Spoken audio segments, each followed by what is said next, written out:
Hey everyone, welcome to my channel. And if you love tech, unboxings, and simple tips, you are in the right place.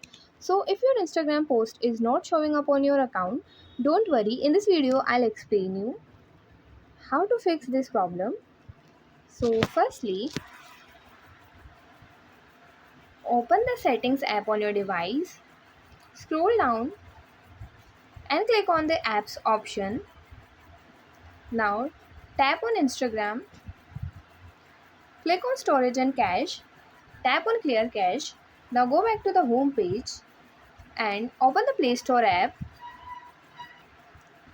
Now at the bottom, tap on the search icon and search for Instagram and update it if not. And after this, go back to the home page, and if still your problem not resolved, then open the Instagram app on your device. Now at the top right corner, tap on the three horizontal lines, scroll down and click on the help option.